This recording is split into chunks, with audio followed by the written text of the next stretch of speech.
اللهم صل على محمد وعلى آل محمد كما صليت على إبراهيم وعلى آل إبراهيم إنك حميد مجيد.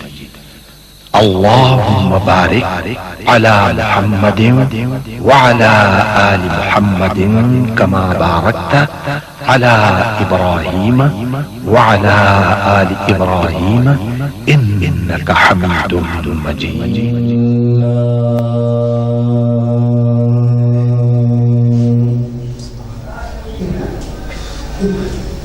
الحمد لله الذي خلق السماوات والأرض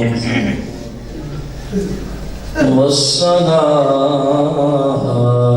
والسلام على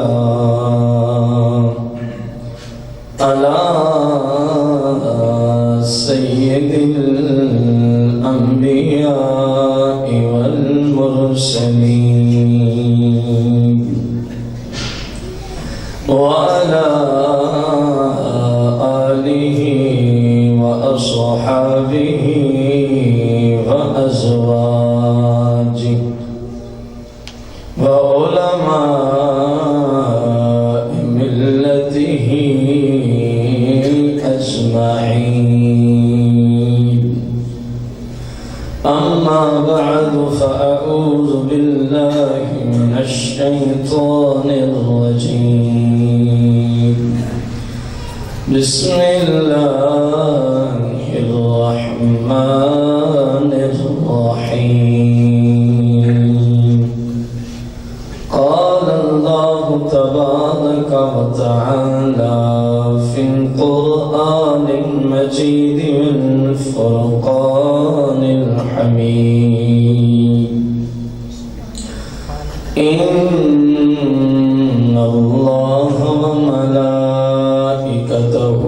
يصلون على النبي يا أيها الذين آمنوا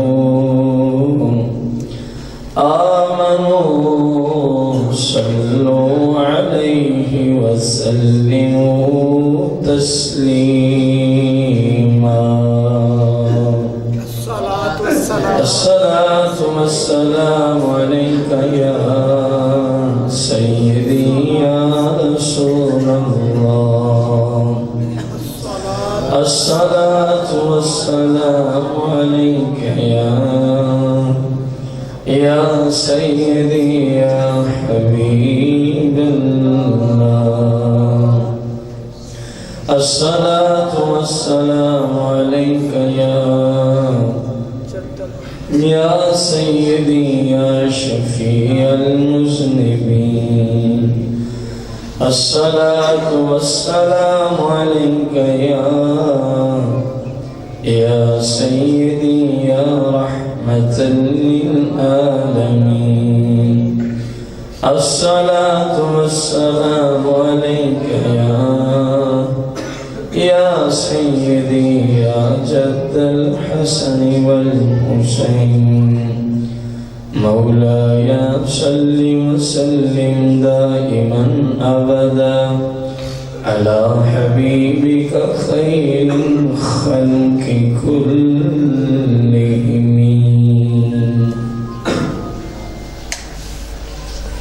حمد و صلات کے بعد ہمارے آج کے جمعۃ المبارک کے خطبے کا جو موضوع ہے، یزیدی کتوں کو مختار ثقفی نے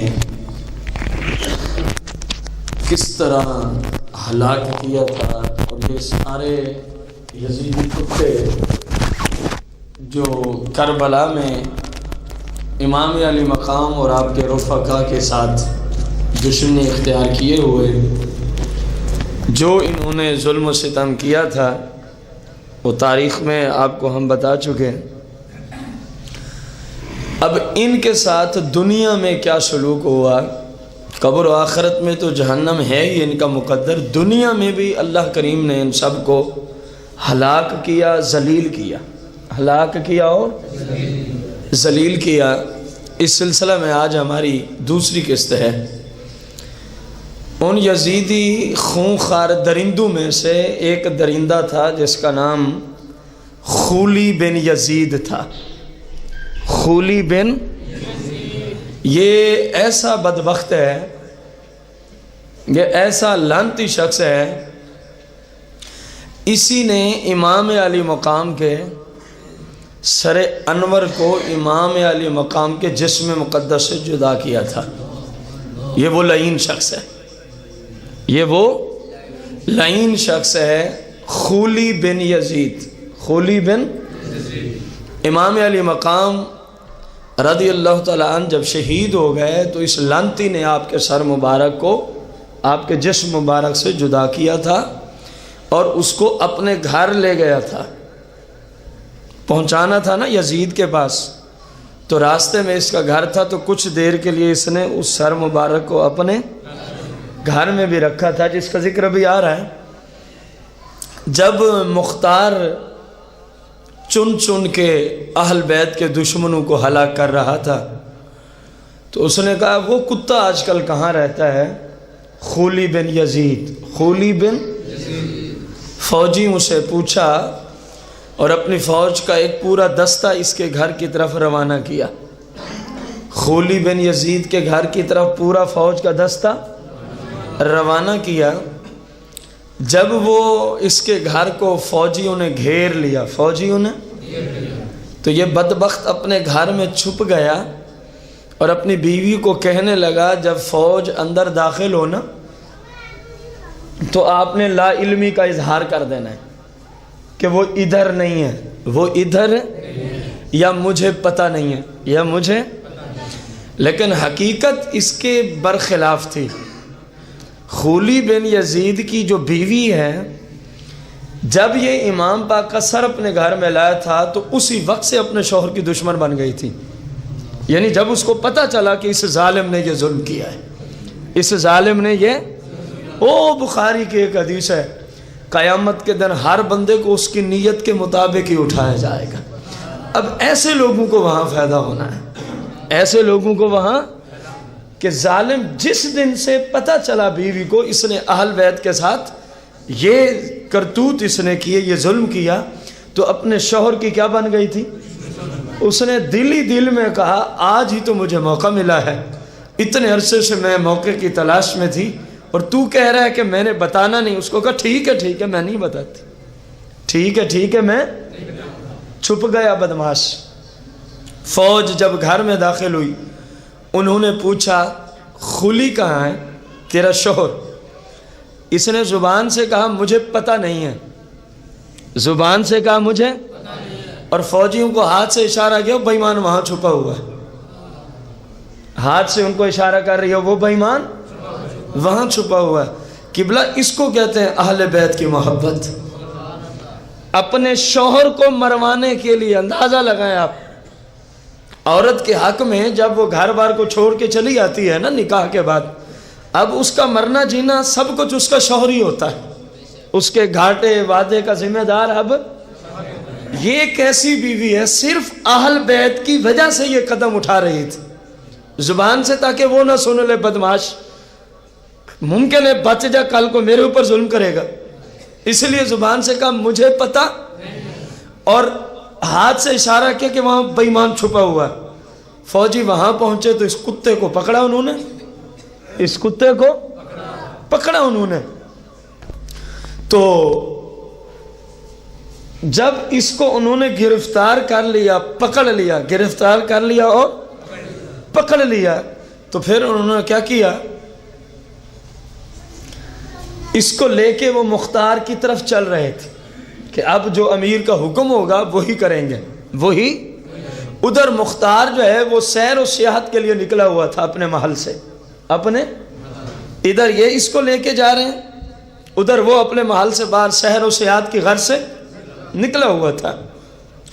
راستے میں کہاں مل گئے؟ راستے میں ان کی ملاقات مختار سے ہوتی ہے، پوچھتے ہیں جی خولی بدبخت کو ہم نے گرفتار کر لیا ہے، خود ہی بدبخت کو ہم نے گرفتار. کیا حکم ہے؟ آپ نے کہا کہ کوئی مین چوک تلاش کرو. کس جگہ کو تلاش کرو؟ جہاں کثرت ہو لوگوں کی. اس کتے کو وہاں پہ ذبح کروانا ہے میں نے جہاں لوگوں کا جم غفیر ہو. میں بتانا چاہتا ہوں جو اہل بیت کا دشمن ہو اس کا حال یہ ہوتا ہے. اس کا حال تو ایک ایسی شاہراہ پہ اس کو لے آئے, ایسے چوک پہ اس کو لے آئے جہاں لوگوں کا جم غفیر تھا, اور پھر کہا گیا دیکھا یہ وہی بدبخت ہے جس نے کربلا میں یوں کیا تھا, اور حکم دیا کہ اس کو ذبح کر دو. اس کو کیا کر دو؟ جب اس کتے کو فوج نے ذبح کیا نا, پھر کہا کہ آگ جلائی جائے. کیا جلائی جائے؟ آگ جلائی گئی, اور مختار نے حکم دیا خولی کو اس آگ میں, اس کی لاش کو آگ میں ڈال دو. ذبح کر کے اس کو آگ میں ڈال کے اس کو راکھ کر دیا گیا. اس کو کیا کر دیا گیا؟ راکھ کر دیا گیا. راکھ سے ایک مسئلہ ذہن میں آ رہا ہے. ہندو سمجھتا ہے کہ ہم اپنے مردوں کو کیا لگا دیتے ہیں, تو راکھ ڈال دیتے ہیں دریا میں, سمندر میں, ہوا میں بکھر گئی. اب کون اس کو دوبارہ زندگی دے گا؟ تو یہ ذہن میں رکھیں, دوبارہ زندگی کے لیے یا جنت میں جانے کے لیے یا جہنم کے عذاب کے لیے قبر کا ہونا کوئی ضروری نہیں ہے. قبر کا ہونا کوئی ضروری نہیں. کوئی سمندر میں مر جائے, کسی کو درندے کھا جائیں, کسی کو حیوانات کھا جائیں, کسی کو آگ لگا کے اس کی راکھ مختلف اطرام میں بکھیر کے رکھ دی جائے, میرا رب ان تمام چیزوں پہ قدرت رکھتا ہے. پھر اس کو نئے سرے سے جسم دیتا ہے, اور جہاں پر ہوتا ہے اگر مجرم ہے تو وہیں دوزخ کا عذاب شروع ہو جاتا ہے, اگر مومن پرہیزگار ہے تو وہیں پہ جنت کی اس کو راحت عطا کر دی جاتی ہے. اب کسی کے ذہن میں یہ نہ آئے وہ تو راکھ ہو گیا, وہ تو اس کو جہنم کا عذاب تو نہ ملا. اس لیے میں نے یہ مسئلہ آپ کو عرض کیا تاکہ ان ہندوؤں کا مذہب کا بھی رد ہو جائے. اللہ کریم اس بات پہ قدرت رکھتا ہے, اس بات پہ جو ہمیں عدم سے وجود میں لے آیا ہے تو دوبارہ نہیں پیدا کر سکتا. عدم سے وجود بھی کیسا ہے, کتنے باریک اور کم پانی سے وہ ہماری تخلیق فرماتا ہے.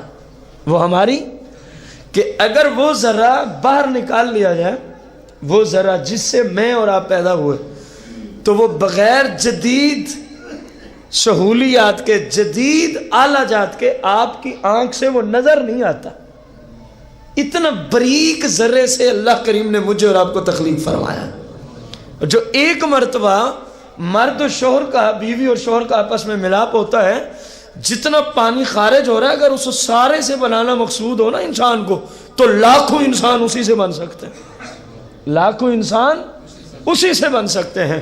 میرے بھائی, میرا مالک اس بات پہ قدرت رکھتا ہے, کوئی کسی حال میں بھی مر جائے وہ اس کو دوبارہ زندگی دیتا ہے, جسامت عطا کرتا ہے, اور پھر جیسے اس کے اعمال اس کے مطابق اس کے ساتھ معاملہ ہوتا ہے. قبر میں جانا کوئی جنت و دوزخ کے لیے ضروری, یہ تو ایک مسلمان کی عزت کی خاطر ایک قانون ہے, مسلمان کی تکریم و تعظیم کی خاطر ایک قانون ہے کہ یہ جانوروں کی طرح, کتوں کی طرح اس کو پھینک نہ دینا, کیونکہ اس نے اللہ کو ایک مانا تھا, اس نے اللہ کی شریعت کو مانا تھا. اس کی وجہ سے اب اس کو عزت و تکریم کے ساتھ دفن کر دو, عزت و تکریم کے ساتھ. بقایا کوئی جہاں مرضی مر جائے وہیں حساب و کتاب ہوتا ہے, وہیں فرشتے پہنچتے ہیں, وہیں فرشتے سوالات اس سے وہیں ہوتے ہیں. ایک اور بے ایمان ہے, شمر کے نام سے اس بے ایمان کو جانا جاتا ہے. اہل بیت کا دشمن کس نام سے جانا جاتا ہے؟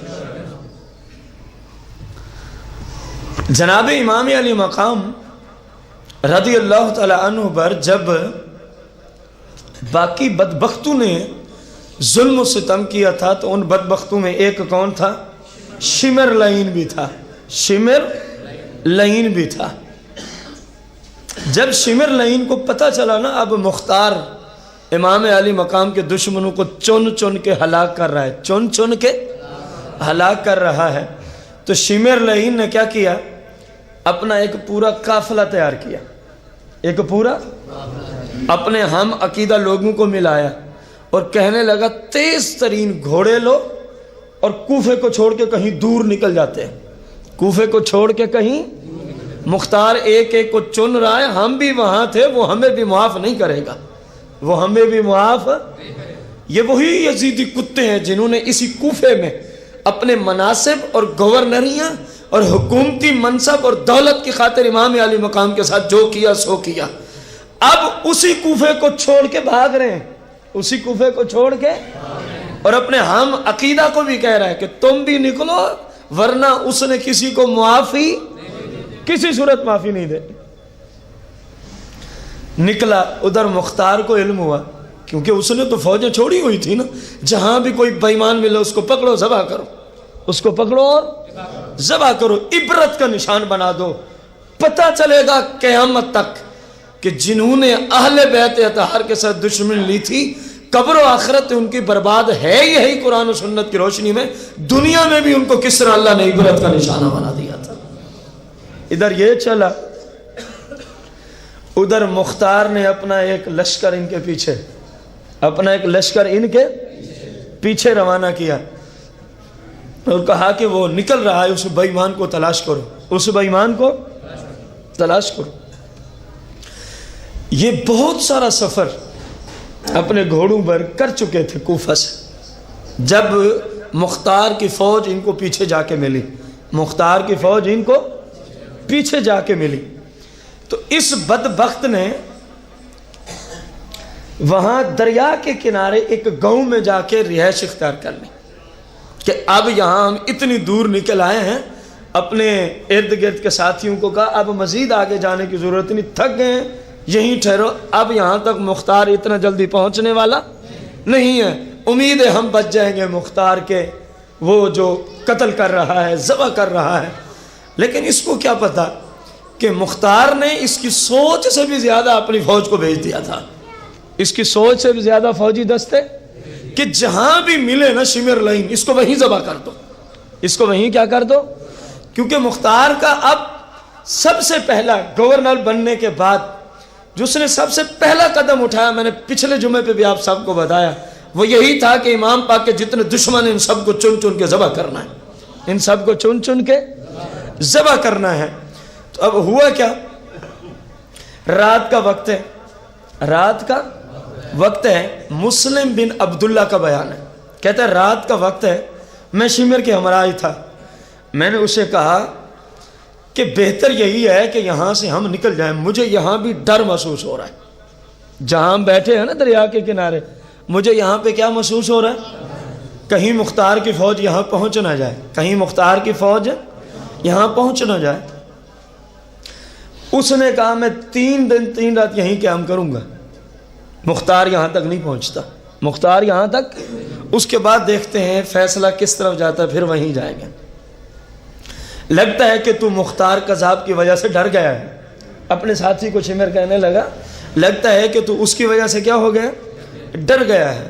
کہتے بس یہی کچھ گفتگو چل رہی تھی تو ہم نے دیکھا جناب دور سے گھوڑوں کے سفر کرنے کی آوازیں ہمارے کانوں میں پہنچی، میں نے کہا دیکھا جو میں نے کہا تھا وہ فوج آ پہنچی ہے، وہ فوج آ پہنچی ہے۔ اس نے کہا اب آ گئی ہے تو اب ہم کر ہی کیا سکتے ہیں، اب آ گئی ہے تو ہم کر ہی کیا سکتے ہیں، پھر آنے تو جو ہوگی دیکھی جائے گی۔ مختار کے فوجی جب وہاں پہنچے، مختار کے فوجی جب وہاں پہنچے تو اس بدبخت نے اپنے جسم پہ چادر اوڑھ لی تاکہ مجھے پہچان نہ سکے کہ شمر لعین کون ہے، شمر لعین کون ہے، اور باقاعدہ ان کے مقابلے کے لیے تلوار لے کے کھڑا ہو گیا کہ میں ان سے لڑوں گا، میں ان سے لڑوں گا۔ اپنے ساتھیوں کو بھی کہا کہ تم بھی اس کے ساتھ لڑو، یہ جو دستہ آ پہنچا ہے فوج کا، لیکن یہ چند مٹھی بھر لوگ تھے، ادھر ایک پورا دستہ تھا فوج کا، ان کا مقابلہ کتنی دیر کرتے۔ الغرض شمر لعین کو پہچانا فوج نے، اس لعین کو وہیں ذبح کیا، اور ذبح کرنے کے بعد پتہ ہے کیا کیا اس کے ساتھ، علاقے کے کتوں کو اکٹھا کیا۔ یہ جو جانور ہیں کتے، ان کی بات ہو رہی ہے، یزیدی کتوں کی بات نہیں ہو رہی، علاقے کے کتوں کو اکٹھا کیا، ان کو بھوکا رکھا، اور پھر اس بدبخت کی لاش کو ان کتوں کے سامنے ڈال دیا، ان کے سامنے کتوں نے شمر کی لاش کو کھا گئے، شمر کی لاش کو کھا گئے۔ کون؟ کتے۔ کیوں؟ یہ دنیا کا کتا تھا، شمر دنیا کا، یہ دنیا کے پجاری تھے، دنیاوی دولت منصب و جاہ کی خاطر انہوں نے کربلا کے اندر ظلم کیا تھا، تو خالق لم یزال نے کائنات والوں کو دکھا دیا ہے، دیکھو جو دنیا کی خاطر، جو دنیاوی دولت اور مناصب کی خاطر میری شریعت کو توڑتے ہیں. اب میں صرف یزیدیوں تک نہیں رہا، میں نے اصول آپ کے سامنے رکھنا ہے، کیونکہ انہوں نے بھی اللہ کی شریعت کے اصول کو کیا کیا تھا؟ دنیا کی دولت کی خاطر، دنیا کے مناصب کی خاطر، اور ایک حاکم وقت کی ہاں میں ہاں ملانے کی خاطر قرآن و سنت کے اصولوں کو کیا کیا تھا؟ تبھی اہل بیت اطہار کو شہید کیا نا. قرآن و سنت میں تو ان کی عزت کا حکم ہے، ان کی تعظیم کا حکم ہے، ان کے آداب، اہل بیت اطہار کے آداب کا حکم ہے. تو جب انہوں نے شہید کیا تو قرآن و سنت کے اصول کو توڑا کہ نہ توڑا؟ یہ عبرت تو بنا ہی بنا ہے، بقایا مخلوق کو بھی بتانا مقصود ہے کہ دیکھ لو جو دنیا کی خاطر، جو دولت کی خاطر، جو دنیا کے جاہ و منصب کی خاطر، جو وقت کے حکمرانوں کی چاپلوسی کی خاطر، اور جو حکمرانوں کی چمچے کرسیاں کرتے ہیں اور ان کے کہنے پہ امت کے ساتھ ظلم و ستم کرتے ہیں، قرآن و سنت کے اصول توڑتے ہیں، ان تمام بدماشوں کو بتانا مقصود تھا کہ دیکھ لو جو دنیا کے کتے ہوتے ہیں ان کو کتوں کی غذا بنا دیا جاتا ہے. خیال رکھ کے زندگی بسر کرنا، کہیں دنیا کی خاطر، کہیں دولت کی خاطر، کہیں دنیاوی جاہ و منصب کی خاطر قرآن و سنت کو توڑنا بیٹھنا، ورنہ تمہارا حشر بھی یہی ہوگا، ورنہ تمہارا حشر بھی. یہ آج جن کو سمجھ نہیں آتی نا، جو غریبوں پہ ظلم کرتے ہیں، جو غریبوں کے ساتھ زیادتیاں کرتے ہیں، میرے بھائی ہم تو کتنے سو سال پہلے کے یزید کی بات کر رہے ہیں، اس وقت آپ کو یزید نظر نہیں آتے؟ یہ جتنے ظلم کر رہی ہیں سب وقت کے فرعون اور یزید ہیں، سب وقت کے فرعون اور مسلمان کی آج عزت تک محفوظ نہیں ہے، مسلمان کا مال تک محفوظ نہیں ہے، مسلمان کی جان تک محفوظ نہیں ہے. آپ کیا سمجھتے ہیں جو حکومتی مناصب پہ بیٹھے ہیں یہ پرہیزگار متقی لوگ ہیں؟ یہ وقت کے فرعون اور یزید ہیں، یہ وقت کے فرعون اور یزید ہیں. آپ دیکھ لیں یزید کا ظلم سوائے ایک بات کے کہ اس نے اہل بیت اطہار کو ٹارگٹ کیا تھا، اس بات کو آپ سائیڈ پہ رکھ دیں، بقایا جتنے اس کے کرتوت تھے حکومت وقت کے اس سے بھی زیادہ کرتوت آپ کو نظر آئیں گے. جتنے کام اس نے خلاف شرع کیے تھے اس سے زیادہ آپ کی حکومت کروا رہی ہے. اس چیز کو چھوڑ دو کہ کس پارٹی کی بات ہو رہی ہے، ہم کسی پارٹی کو نہیں مانتے، جتنے یہ چور سیاسی ہیں ہم کسی پارٹی کو کسی صورت میں نہیں مانتے. ہاں اگر کبھی وقت آیا، ہاں اگر کبھی کوئی سنی علماء بعمل اگر سیاست میں آ کے کوئی کام کرنا چاہیں گے تو انشاءاللہ ہم ان کے ساتھ کھڑے ہیں. باقی ہم آج تک فقیر نے الحمدللہ آج تک کوئی ایک ووٹ کسی کو نہیں دیا، اس کی وجہ یہی ہے کوئی ووٹ کے قابل ہی نہیں ہے. شریعت کی روشنی میں کوئی بندہ ووٹ کے قابل ہی نہیں. اور یہ صرف میری ذمہ داری نہیں، آپ سب کی ذمہ داری ہے. ووٹ دینے کا مطلب آپ کو پتہ تو ہے نا، حکومت وقت کے الیکشن کمیشن کو یہ بتانا مقصود ہوتا ہے میری نگاہ میں جس کو میں نے ووٹ دیا یہ ایماندار بھی ہے، یہ پرہیزگار بھی ہے، یہ متقی بھی ہے، یہ عدل انصاف والا بھی ہے اور پکا مسلمان ہے. آپ کے ووٹ کی الیکشن کمیشن کے ہاں یہ اہمیت ہوتی ہے. اب آپ جانیں جتنے ووٹ آپ نے ڈالے ہیں یہ ساری شرطیں اس میں پائی جاتی تھی؟ ہمارے ہاں تو صرف شخصیت پرستی ہے، ہمارے ہاں تو قومیت پرستی ہے. اوے ہمارا بڑا اس کے ساتھ کھڑا، سارے اس کے ساتھ ہو جاؤ. کیوں؟ کل کو کوئی آفت آ جائے گی تو ہمیں انہوں نے ہی بچانا ہے نا. بس اس کام کے لیے اس کے ساتھ. آفتوں سے یہ حکومتی گنڈے نہیں بچا سکتے، آفتوں سے بچانے والی ذات اللہ رب العالمین کی ہے، مشکلات کو حل کرنے والی ذات اللہ رب العالمین کی ہے. جس کے ساتھ رب کا ساتھ ہونا کائنات کا کوئی بندہ اس کا کچھ بھی نہیں کر سکتا. آزمائش اپنی جگہ مسلم ہے، نیک لوگوں پہ ہمیشہ آزمائشیں آتی رہیں تاکہ پتہ چلے نا کہ ہماری راہ میں تکلیف ہے تو پھر کیا کرتے ہیں، تکلیف آئے تو پھر کیا کرتے ہیں. اگر یزید کے دور میں ایک مسلم کی عزت محفوظ نہیں تھی تو آج کتنی محفوظ ہے؟ یزید کے دور میں اگر بیت المال میں خیانت ہوتی تھی، آپ سب سے سوال ہے، میں پہلے کہہ چکا ہوں کہ کوئی بندہ یہ نہ کہے کہ فلاں پارٹی کو ٹارگٹ کیا جا رہا ہے، مطلقاً جتنے بھی سیاسی آ رہے ہیں آپ کے ملک میں سب کی بات کر رہا ہوں، اگر وہاں حکومت کے عوام الناس کے خزانے کو لوٹا جاتا تھا، بتاؤ آپ کے ملک میں کمی ہے؟ بولو تو صحیح، کس غریب کو اس کا حق دیا جائے؟ یہ بیت المال وزیر اعظم یا صدر یا وزیر اعلیٰ کے باپ کی ملکیت نہیں ہوتا، یہ اس ملک کی سلطنت کی رعایا کی ملکیت ہوتا ہے، رعایا کی۔ آپ کو کیا دے رہے ہیں؟ جو سارا دن بیچارہ دہاڑی کرتا ہے، مزدوری کرتا ہے، صبح سویرے 3-4 بجے اٹھ کے منڈی پہ گیا، فروٹ لایا، سبزی لایا، پورا دن ایک ایک گاہک کو بھگتایا، شام تک ذلیل ہو گیا، اس پہ پتہ ہے ان گنڈوں کی عیش و عشرت کے لیے کتنا ٹیکس ڈالا جا رہا؟ پتہ ہے آپ کو؟ ان کی عیش و عشرت ہوتی ہے، یہ زنا کرتے ہیں، یہ شراب پیتے ہیں، یہ قتل کراتے ہیں مسلمانوں کو، ہمارے خون پسینوں کی کمائیوں سے، ہمارے خون پسینوں کی۔ فاروق اعظم رضی اللہ تعالیٰ عنہ نے اپنے دور خلافت میں آپ بیمار ہو گئے تھے، کیا ہو گئے تھے؟ حکماء نے کہا جی آپ کو شہد کھانے کی ضرورت ہے، آپ کی میڈیسن کیا ہے؟ کیا کھانا؟ آدھی دنیا کا بادشاہ ہے۔ جب حکیم نے کہا نا آپ کو شہد کی ضرورت ہے، آپ نے فرمایا نہ تو میرے گھر شہد موجود ہے، نہ اتنے پیسے ہیں کہ میں شہد خرید سکوں۔ حکمران ایسے ہوتے ہیں۔ آپ کی زوجہ ارشاد فرماتی ہیں کہ فاروق اعظم رات کو سوئے نا اٹھ کے رونا شروع کر دیتے تھے، بستر پہ تڑپنا شروع کر دیتے تھے۔ میں پوچھتی امیر المومنین اللہ آپ پہ رحم فرمائے، خیریت تو ہے؟ آپ اتنا کیوں رو رہے ہیں؟ آپ راتوں کو کئی بار اٹھ جاتے تھے جب کہ حاکم بنے تھے، پہلے نہیں، اور اٹھتے ہی رونا شروع کر دیتے تھے۔ پوچھتی ہیں امیر المومنین خیریت تو ہے؟ فرمایا میں جب سے حاکم بنا ہوں میرے دل میں بار بار کھٹکا اترتا ہے کہ دجلہ کے کنارے اگر کوئی جانور بھی بھوکا مر گیا تو قیامت کے رب امیر المومنین عمر سے پوچھے گا، اس لیے مجھے نیند نہیں آتی، اس لیے میں روتا رہتا ہوں۔ اسلامی سلطنت کے حاکم ایسے ہوتے ہیں۔ اب کیا ہوا؟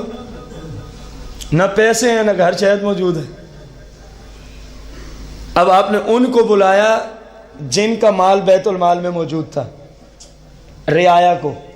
مدینے میں اعلان ہوا امیر المومنین آپ لوگوں سے میٹنگ کرنا چاہتے ہیں۔ آپ لوگوں سے کیا کرنا چاہتے ہیں؟ پارلیمنٹ ہاؤس میں آ جاؤ۔ اور پارلیمنٹ ہاؤس پتہ ہے کون سا تھا؟ المسجد النبویہ شریف، جس میں ہر عام و خاص کو آ کر خلیفہ سے کوئی بات پوچھنے کی بھی اجازت ہوا کرتی تھی۔ ایسے پارلیمنٹ ہاؤس نہیں ہوتے تھے جہاں شرابی کبابی کے علاوہ کسی کا داخلہ ہی نہ ہو۔ کیا کوئی کسی حاکم کو جا کے اپنا درد سنائے گا جب ایک چھوٹے سے آفیسر ڈی سی او تک کسی بندے کی رسائی نہیں ہے؟ یہ ہے اسلامی سلطنت کا نظام۔ وہاں امیر المومنین حاکم وقت 24 گھنٹے دروازے کھلے ہوتے، جس کو کوئی مسئلہ ہے آ کے ڈائریکٹ فاروق اعظم سے پوچھ سکتا تھا آپ نے یہ اس طرح کیوں کیا ہے، کس حدیث کے تحت کیا ہے؟ سمجھ رہے ہیں آپ؟ صرف اپنی شکوہ گلہ شکوہ نہیں، کوئی کام اگر اس کو نہیں پتا تھا کہ یہ فلاں حدیث کی روشنی میں آ کے امیر المومنین سے پوچھتے تھے آپ نے یہ کام کیا، یہ رسول اللہ کی کس حدیث سے کیا؟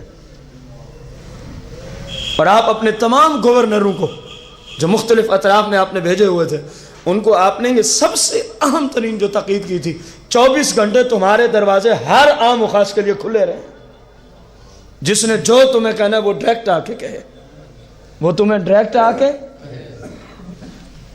میٹنگ شروع ہوئی، مشورہ شروع ہوا، اجلاس شروع ہوا، فاروق اعظم نے خطبہ دیا اور لوگوں کو بتایا کہ یہ جو بیت المال ہوتا ہے یہ اس ملک کی رعایا کی بادشاہ کے پاس امانت ہوتی ہے۔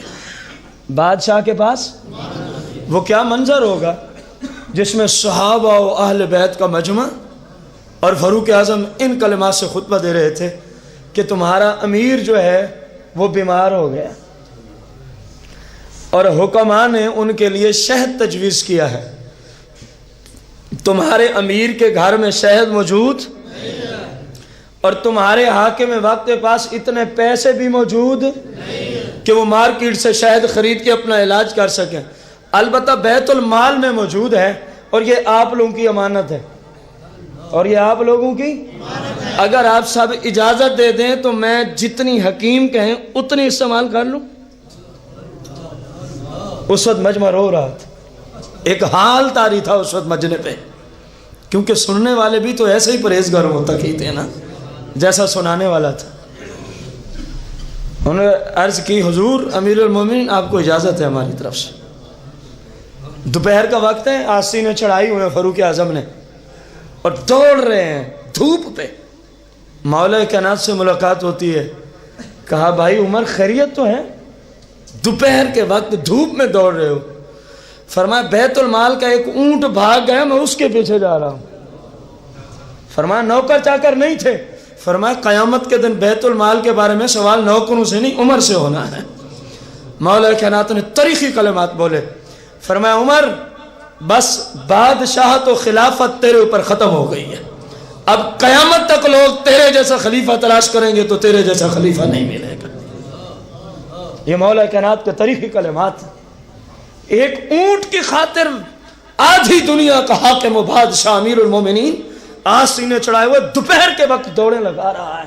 اونٹ ذاتی نہیں تھا، عوام الناس کی امانت میں سے بیت المال کا اونٹ تھا.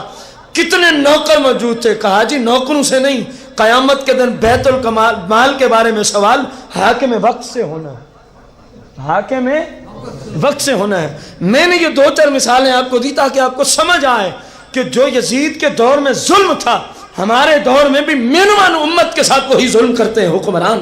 اس میں کوئی شک نہیں کہ وقت کے فرعون ہیں، وقت کے یزید ہیں.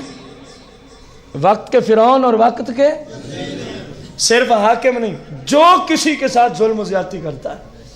فرعون کسی ایک بندے کا نام نہیں ہے، یزید کسی ایک شخص کا نام نہیں ہے، یہ ایک صفت ہے. یہ کیا ہے شریعت کی روشنی میں؟ ایک جس کے اندر ان جیسے کرتوت ہوں گے وہ فرعون ہوگا، وہ یزید ہوگا. جو انسانیت کو انسانیت کا درجہ نہیں دے سکتا وہ فرعونیت میں ہے، وہ یزیدیت میں زندگی گزار رہا ہے، خواہ وہ کوئی بھی ہو. کیونکہ اسلام سب سے پہلے انسانیت کو انسانیت کے حقوق عطا کرتا ہے، انسانوں کو انسان سمجھتا ہے.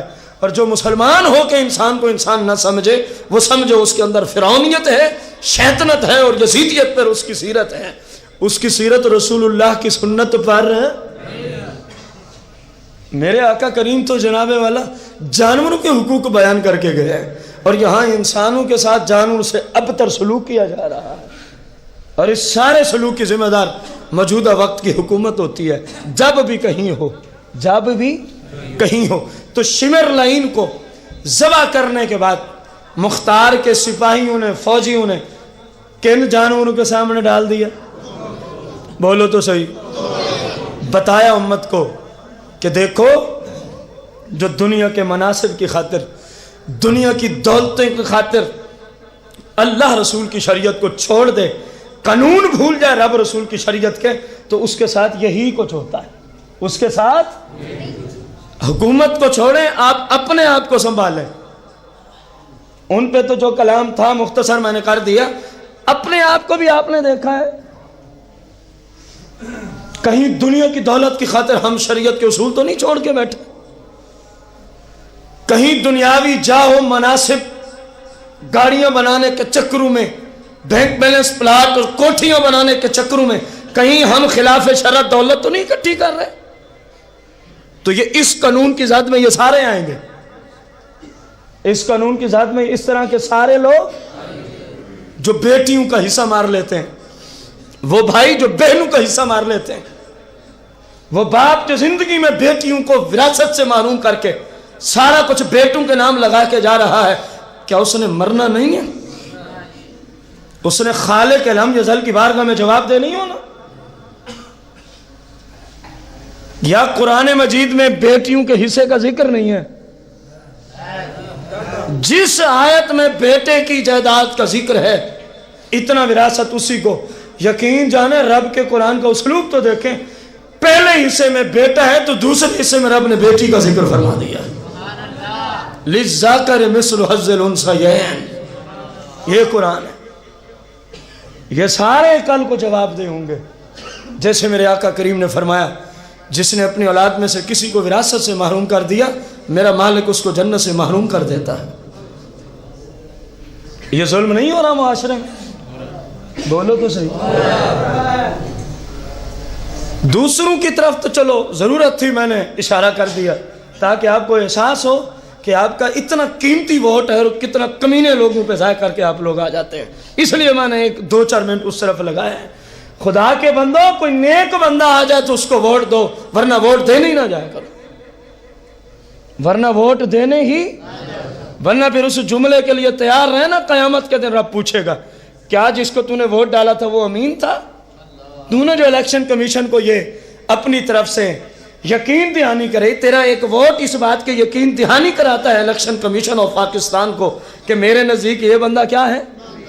امین ہے، امانت دار ہے، پرہیزگار ہے، متقی ہے، ملک و قوم و رعایا کے ساتھ مخلص ہے۔ قیامت کے دن پھر جواب بھی دینا پڑے گا،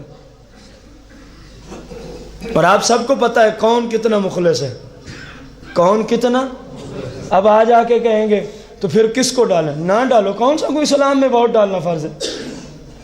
واجب ہے، سنت موقع ہے، کیا ہے؟ کچھ بھی نہیں۔ یہ جو حکمران کا تعین ہوتا ہے نا، وہ عوام الناس کے ذمہ ہی نہیں ہے اسلامی سلطنت میں، یہ ذہن میں رکھیں۔ دیکھیں سیدنا ابو بکر صدیق کا تعین عوام الناس نے کیا یا ان میں سے خواص نے کیا تھا؟ پھر جب آپ دنیا سے جانے لگتے ہیں، فاروق اعظم کا تعین ساری دنیا سے لیا یا خواص سے لیا تھا؟ جب فاروق اعظم دیکھتے ہیں اب میں نے چلے جانا ہے، تو شورا قائم کی تھی نہیں کی تھی کہ 6 بندے چنے تھے، تم جس کو چاہو گے میری طرف سے وہی حاکم ہوگا۔ یہ شریعت کا، قرآن و سنت کا مسلمہ فیصلہ ہے۔ اسلامی سلطنت میں بادشاہ کو چننے کے لیے، حاکم وقت چننے کے لیے ہر مسلمان کو اجازت نہیں ہے، ان کے شیوخ، پرہیزگار، متقی، مفتی اور شیخ الحدیث قسم کے لوگوں کو اجازت ہوتی ہے کہ اپنی سلطنت کا کوئی اچھا سا سربراہ جو ہے وہ چنو۔ جب سارے شیوخ اور قرآن کے شیخ، حدیث کے شیخ، قرآن و سنت کے فہم کے ماہر جب یہ مل جل کے کسی بندے کو تعیین کریں گے اس کی، کیا خیال ہے وہ کوئی فاسق و فاجر کو آگے آنے دیں گے؟ اسلام نے یہ طریقہ دیا تھا۔ آپ کے اوپر ووٹ ڈالنا اسلام کی روشنی میں کسی درجے میں بھی نہیں ہے، بلکہ اگر غلط بندے کو ڈالا تو الٹا گناہ ہے۔ میرے امام پاک سے وہ ووٹ ہی تو مانگتا تھا کہ آپ مجھے ایک بار کہہ دیں یہ ہمارا حاکم ہے۔ آپ اکیلے کے ووٹ کی اتنی زیادہ قدر و منزلت تھی کہ تمام صحابہ و اہل بیت امام پاک کو دیکھ رہے تھے۔ اگر آپ اس لائن کو ووٹ دے دیتے ہیں تو ہم بھی دے دیں گے۔ اسی ایک ووٹ پہ اتنا بڑا کام ہوا ہے۔ فرمایا ظالم کو حسین کا کام ہی نہیں کہ ظالموں کا ساتھ دے۔ آج ہم ہیں تو حسینی، لیکن کام جو ہے وہ ہر ایک کے سامنے، وہ ہر ایک کے، صرف ووٹ کی حد تک نہیں، پوری سیرت کو جانچو۔ ہماری وجہ سے کتنے مسلمانوں کو تکالیف ہے، ہماری وجہ سے کتنے مسلمان ذلیل اور رسوا ہیں۔ اوورآل میں معاشرے کی طرف نسبت کر رہا ہوں۔ آپ سوچیں، ایک بندہ اپنے بیٹی یا بیٹے کی شادی کرتا ہے، بازار میں کنجریوں کو بلاتا ہے، اللہ کی وہاں پہ لعنت اترتی ہے نہیں اترتی؟ صاحب نے جواب دینا ہے۔ اور کہاں تک آواز جاتی ہے کہ سارے مسلمانوں کے حقوق پامال نہیں ہو رہے؟ کیا سمجھتا میں اپنے گھر کے سامنے ہوں؟ قیامت کے دن تیری طبیعت فرشتے ٹھکانے لگا دیں گے۔ کتنے مسلمانوں کی تو نے نیند کو تباہ و برباد کیا تھا، کتنے مسلمانوں کے گھروں تک تیرے اس غلیظ گانے باجے کے گند پہنچا تھا جس کی وجہ سے رحمت جو برس رہی تھی وہ رک گئی تھی۔ تو کیا سمجھتے میں اپنے گھر بدماشی کر رہا ہوں؟ اپنے گھر کرنی ہے تو بند کمرے میں کر کے تیری 4 دیواری کے باہر اس کی آواز نہ پہنچے۔ اب جو لعنت اترے گی صرف تیرے گھر ہی اترے گی، اور مسلمانوں کو کیوں تو لعنت کی لپیٹ میں لے کے آتا ہے؟ پھر کہتے ہیں جی کسی کو کیا تکلیف ہے، ہم تو اپنے گھر کنجر خانہ کر رہے تھے۔ مسلمان کو تکلیف ہوتی ہے، مسلمان کو تکلیف ہوتی ہے۔ تیری وجہ سے پورے محلے پہ لعنت اترتی ہے، تیری وجہ سے کتنے غریبوں، مسکینوں، یتیموں، بیماروں کے آرام میں خلل پڑتا ہے، تیری وجہ سے کتنے محنت کش لوگ رات کو سو نہیں سکتے۔ خدا کے بندے تو ابھی کہتا میں اپنے گھر کھڑا ہوں، کیا یہ ظلم نہیں ہے؟ قبلہ حسینیت کو سمجھ کے زندگی گزارنا بہت مشکل ہے۔ حسینیت یہ ہے، آقا کریم کی سنت کے مطابق چلتے جاؤ، حسینیت پہ عمل ہے۔ حسینیت پہ کیا ہے؟ عمل ہے۔ سود ادھر ہے، رشوت ادھر ہے، ظلم ادھر ہے، غاصبانہ سسٹم ادھر ہے، یتیموں کے مال کو کھانے کے چکر ادھر ہے، اپنے ورثاء کے ساتھ زیادتیوں کے چکر ادھر ہے۔ یہ حسینیت ہے؟ بولو تو صحیح ہے۔ امام پاک تو صرف مصطفیٰ کریم اور مصطفیٰ کریم کی سیرت ہی چاہتے تھے، اسی لیے آپ نے کہا یزید ہمارا حاکم کیونکہ میرے نانے کی شریعت کے خلاف ہے، کیونکہ میرے نانے کی شریعت کے۔ تو شمر لعین کو کتوں کے سامنے ڈال کے امت کو بتا دیا گیا کہ دیکھو اگر دنیا کی خاطر تم نے دوسروں کے حقوق میں حق تلفیاں کی تو تمہارا حشر بھی ایسے ہی ہوگا، خواہ دنیا میں ہو قبر و آخرت میں ہو، خواہ قبر و معافی نہیں ہے۔ انسان کے حقوق کے خلاف کرنے والے کو معافی کسی صورت بھی معافی۔ اور ان کو اب میں کس بات کی طرف رہنمائی ہوں؟ ایک جملہ ہوتا ہے، کوئی 1000 جزئیات اس کے سامنے ہوتی ہیں، یہ بھی اس سے تعلق رکھتی ہے، یہ بھی اس سے تعلق رکھتی ہے۔ جب آپ ملاتے ہیں نا جشن ولادت، سرکار کی آمد پہ کافر تو خوش نہیں ہوئے نا، مسلمان ہی خوش ہوئے تھے نا، تو ہم الحمدللہ کیا ہیں؟ تو جب ہم جشن ولادت، ظاہر ہے خوشی کے سما کے بندہ اپنے رسم و رواج، عرف اور اپنے کلچر و ثقافت کے اعتبار سے جس طرح بھی لوگ خوشی کے اندر جو کچھ کرتے ہیں، ہر مسلمان اپنے گھر کو کوئی لائٹنگ کرتا ہے، کوئی جھنڈا لگاتا ہے، کوئی کچھ کرتے ہیں نا مسلمان۔ تو ہمیں جملے سنائے جاتے ہیں، یہی بچے، یہی پیسے اگر ان بچیوں کے جہیز پہ لگائے جاتے جو بیٹھی ہوئی ہیں، تو میں ان کو جملہ سنانے کے لیے یہ جملہ بول رہا ہوں۔ جب تم کنجریاں نچوا رہے ہوتے اس وقت تمہیں نہیں یاد آتا؟ حالانکہ جو کام ہم کر رہے ہیں یہ شریعت میں جائز ہے، ثواب کا کام ہے۔ کنجریوں پہ لاکھوں روپے تم اڑاتے ہو، اس وقت تمہیں نہیں نظر آتی اپنے محلے کی یتیم بچیاں؟ اس وقت تمہیں نہیں نظر آتی اپنے محلے کی بیوہ عورتیں؟ اور کتنے اجتماعات تمہارے ہاں ہوتے ہیں جن میں سوائے گستاخی کے کوئی درس نہیں ہوتا، کروڑوں روپے کے وہاں تم خرچ کرتے ہو۔ اب تمہیں نہیں یاد آئی بہت ساری یتیم بچیاں، بہت ساری بیوہ عورتیں کہ جو وہاں پہ تم نے گند پھیلایا، کروڑوں روپے تم نے خرچ کیے، اس سے بہتر تھا محلے کی یتیموں کی تم ہیلپ کر دیتے۔ الحمدللہ جو ہم کام کرتے ہیں تو فی نفس ہی ثواب کا کام ہے، فی نفس ہی ثواب کا کام ہے کہ آقا کی آمد پہ خوشی کرنا یہ مسنون طریقہ ہے۔ سیدہ فاطمہ، سیدہ آمنہ سلام اللہ علیہ سے پوچھ، فرماتی ہیں ابھی تو میرا لخت جگر دنیا میں آیا ہی نہیں تھا، کسی رات جناب آدم تشریف لا رہے ہیں، دکھا دنیا میں کوئی ایک ماں ایسی مجھے دکھا جس کو رب کے 1,24,000 پیغمبر میں سے اکثر نبی جماعت در جماعت آ کے اس کے بیٹے جو پیدا ہونے والا ہے اس کی پہلی مبارکباد دے اور اپنی زیارت کریں۔ کائنات میں کوئی ماں لے تو آوے میدان سوائے میرے آقا کریم کی ماں کی کوئی ماں نظر نہیں آئے گی۔ کیسے بے ایمان ہیں لوگ، اسی ماں پہ فتوی ہے وہ کافر ہے۔ یہ آپ کے مسلک کے سوا جتنے ہیں سرکار کے والدین کو کافر کہتے ہیں، آپ کو یہ آج میں بتا دوں، یہ آپ کا مسلک واحد ہے جو کہتے ہیں میرے آقا کریم کے والدین جب انتقال فرمایا تھا تو موحد تھے، مسلمان تھے، اور سرکار نے پھر ان کو دونوں کو قبر مبارک سے زندہ کر کے ان کو اپنی امت کا شرف بھی عطا فرمایا ہے، کیونکہ سب سے بہترین امت یہ ہے۔ اگر آپ زندہ فرما کے ان کو اپنے امتی نہ بناتے، مسلم تو تھے، موحد تو تھے، پھر قیامت کے دن بہترین امت میں نہ ہوتے۔ سرکار نے اس کام کے لیے ان کو زندہ فرما کے اپنی امت میں ہی داخل فرمایا۔ 600 سال 500 سال پہلے کا محدث امام جلال الدین سیوطی نے اس میں پورا ایک رسالہ لکھا ہوا ہے۔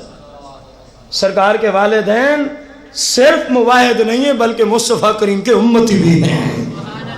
مصطفیٰ کریم کے امتی بھی ہیں۔ آپ کیا فرماتی ہیں؟ کسی رات میں دیکھتی ہوں جناب آدم اور انبیاء کا ایک جم غفیر میرے گھر میں آتا ہے۔ جب سے میرے محبوب کا نور سیدہ آمنہ سلام اللہ علیہا کے پیٹ مبارک کی طرف منتقل ہوا، اور آ کے پتہ کیا کہتے ہیں؟ بیٹی آمنہ، بیٹی زیارت بھی کروا رہے ہیں، اور جملے کیسے مقدس ہیں، بیٹی آمنہ تجھے مبارک ہو، ان قریب تیرے گھر سارے نبیوں کا تاجدار آنے والا ہے۔ فرماتی ہیں کسی رات جناب ابراہیم و اسماعیل و شعیب و صالح و ہود و لوط ان کا گروہ آتا ہے، کہتے بیٹی آمنہ تجھے مبارک ہو، بیٹی آمنہ تجھے، تیرے گھر ان قریب نبیوں اور رسولوں کا سردار تشریف لانے والا ہے۔ اوے اللہ کے نیک بندو سن رہے ہو، یہ کیا ہے؟ سرکار کی ولادت سے پہلے ہی خوشیوں کا سما سجا ہوا ہے، سرکار کے آمد سے پہلے ہی آپ کی ولادت کے چرچے پورے جہاں میں پھیلے ہوئے ہیں۔ اب پوچھ مولا کائنات سے، اب پوچھ عبداللہ بن عباس سے، پوچھ عربی تفاسیر کے حوالے سے۔ میں قرآن سورہ آل عمران کی روشنی میں بات کرنے چلا ہوں۔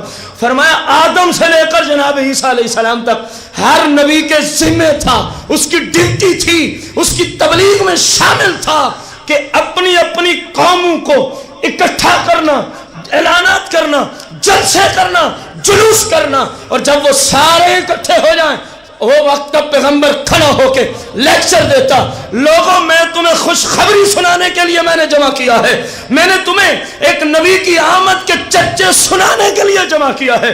آدم سے عیسیٰ تک سارے پیغمبر یہ کام کرتے چلے گئے، اور کہتے کیا تھے؟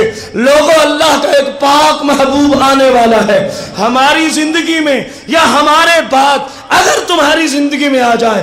آدم نے کہا میرے نام کے کلمے پڑھنا چھوڑ دینا، ان کی ذات پہ کلمہ پڑھنا، کیونکہ آدم کا بھی گزارا ان کی ذات پہ کلمہ پڑھے بغیر نہیں ہوتا۔